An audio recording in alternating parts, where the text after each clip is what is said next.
Visakha steel plant అభివృద్ధి కొరకు కేంద్రం నుండి 11,440 కోట్ల నిధులు మంజూరు చేసినందుకు ధన్యవాదాలు తెలుపుతూ వెంకటగిరి శాసనసభ్యులు కురుగొండ్ల రామకృష్ణ మీడియా సమావేశం నిర్వహించారు.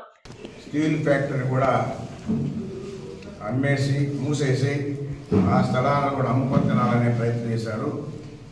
కానీ అక్కడ ఎవరైతే కార్మికులుగా పనిచేస్తున్నారో వాళ్ళందరూ కూడా పోరాటం చేశారు. ప్రైవేటీకరణ చేయాలంటే చేయకూడదనే ఉద్దేశంతోనే ఇది ఆంధ్రుల హక్కు, విశాఖ హక్కు అని చెప్పనే నినాదంతో వాళ్ళు పోరాటం జరిపారు. ఆ పోరాటమే పిలిచి మూసేసినా కానీ మళ్ళా మా ప్రభుత్వం వచ్చిన తర్వాత నేడు కార్మికులందరూ కూడా ఉద్యోగ అవకాశాలు కల్పించాలనే ఉద్దేశంతో మళ్ళా ఆ ఫ్యాక్టరీని తెరిపించి ఈరోజు కేంద్ర ప్రభుత్వం కూడా 11,440 కోట్లు రిలీజ్ చేసింది. ఇంకా కూడా మా నాయకుడు తెచ్చి అభివృద్ధి చేయడానికి ప్రయత్నాలు చేస్తారని చెప్పిన కూడా తెలియజేస్తా ఉన్నాం.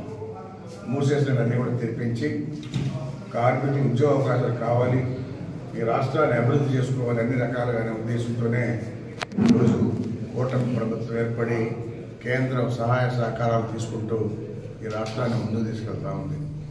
గత ప్రభుత్వంలో జగన్మోహన్ రెడ్డి అన్నీ కూడా ఆయన సొంత ఆస్తులుగా ఏర్పరచుకొని మూసేయాలని చూసిన